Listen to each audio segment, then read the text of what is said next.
اب تک لا الہ الا اللہ کی بات ہوئی، اب وہ محمد الرسول اللہ کی بات کریں گے،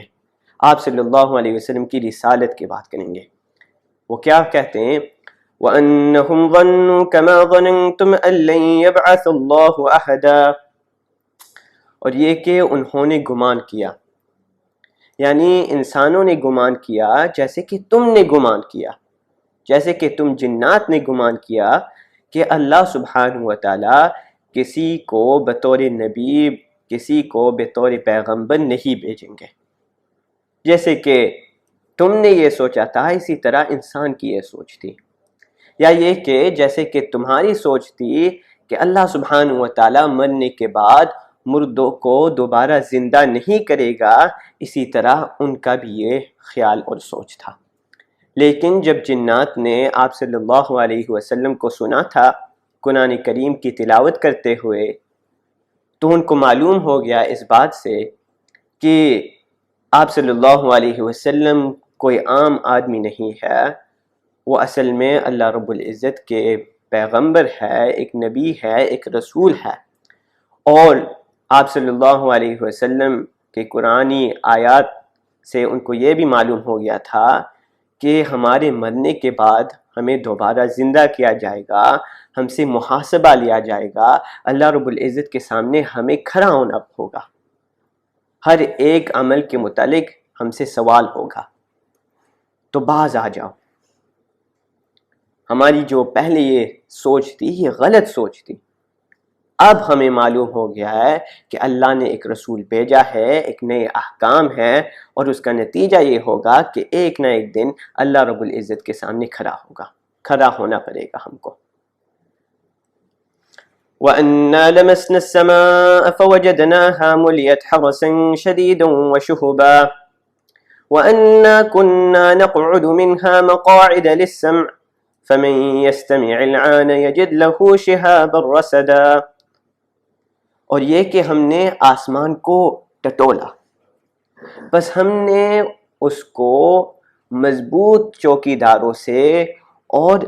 انگاروں سے بھرا ہوا پایا، اور یہ کہ ہم وہاں پر یعنی دنیاوی آسمان میں ہم ٹھکانوں میں بیٹھتے تھے سننے کے لیے، بس اب جو سننے کی کوشش کرتا ہے تو وہ اپنے لیے ایک تاکنے والا انگارہ پاتا ہے۔ اب ان دونوں آیتوں کی تفسیر پہلی آیت کی تفسیر میں ہم نے سن لی ہے، لیکن میں دوبارہ دہراتا ہوں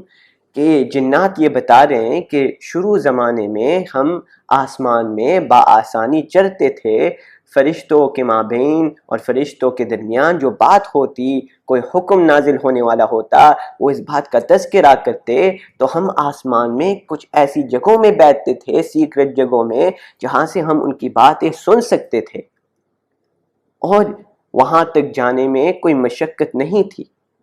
لیکن اب کیا ہو گیا ہے کہ اب ہم جاتے ہیں مُلِئَتْ حَرَسٍ شَدِيدًا، وہاں اب مضبوط چوکیدار ہے، وہاں فرشتوں سخت اور طاقتور فرشتے ہیں، ان کی جو تعداد ہے وہ بڑھ گئی ہے، اور انگارے بھی ہے۔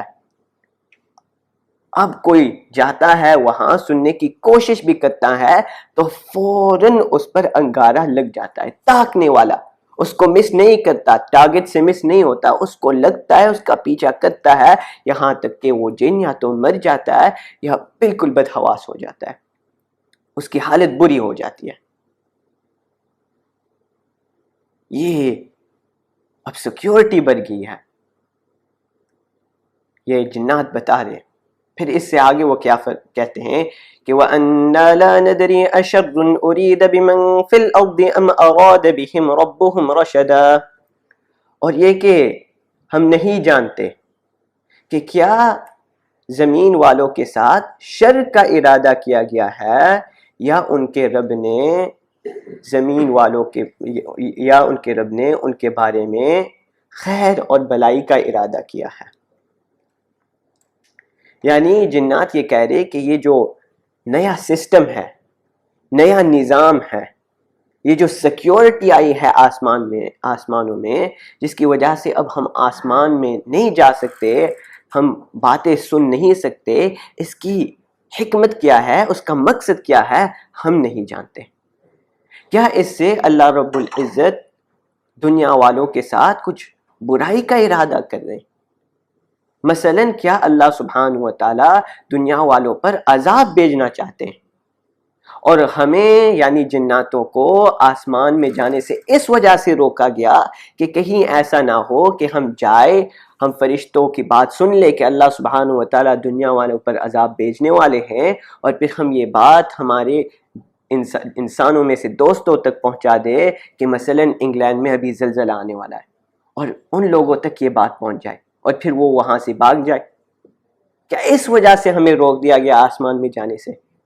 کہ اللہ سبحانہ و تعالی عذاب بھیجنا چاہتے؟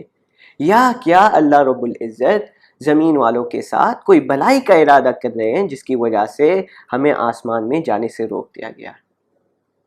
اس آیت کی دوسری تفسیر یہ ہے کہ وہ یہ کہہ رہے ہیں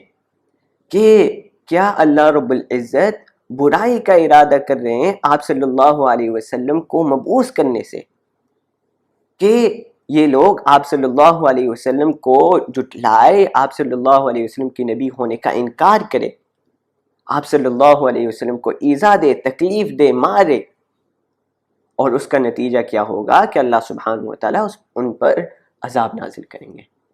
تو کیا اللہ سبحانہ و تعالیٰ اس طرح ان کے ساتھ برائی کا ارادہ کریں، یا اللہ سبحانہ و تعالیٰ ان کے ساتھ بلائی کا ارادہ کریں کہ یہ لوگ آپ صلی اللہ علیہ وسلم کی تعلیمات کو سنیں اور آپ صلی اللہ علیہ وسلم جو احکامات بتائے یہ لوگ ان احکامات کو فالو کرے، یہ لوگ ہدایت کے راستے پر چلیں، اور اس کا نتیجہ کیا ہوگا کہ یہ لوگ جنت میں جائیں گے؟ کیا اللہ رب العزت خیر یا برائی کا ارادہ کر رہے ہیں؟ اور میں پہلے بتا چکا ہوں کہ جنات کو آسمانوں سے کیوں روکا گیا تھا، کیونکہ اس وقت اللہ رب العزت وحی نازل کرنے والے تھے، آپ صلی اللہ علیہ وسلم پر قرآن نازل کرنے والے تھے۔ لیکن اگر اللہ رب العزت جناتوں کو نہ روکتے تو جنات بھی جاتے، وہ بھی یہ کلام اللہ سنتے، اور پھر وہ ان وحی کو، ان باتوں کو، ان قرآنی آیتوں کو کاہن تک پہنچاتے، اور کاہن بھی یہ بات کہتے، پھر لوگ میں یہ شبہ پیدا ہو جاتا کہ جو بات محمد عربی فرما رہے ہیں، کہہ رہے ہیں اور دعویٰ کر رہے کہ یہ اللہ کا کلام ہے، یہ وہی بات ہے جو کاہن کہہ رہے۔ لوگوں میں شبہ ہوتا کہ سچ کون ہے، لوگوں میں یہ شبہ پیدا ہو جاتا کہ نعوذ باللہ آپ صلی اللہ علیہ وسلم ایک کاہن ہے۔ تو اس شبہ سے بچانے کے لیے اللہ رب العزت نے یہ نظام پیدا کر دیا کہ جب سے وحی نازل ہونے والی تھی جناتوں کو روک دیا گیا، اب تم آسمان میں چڑھ ہی نہیں سکتے۔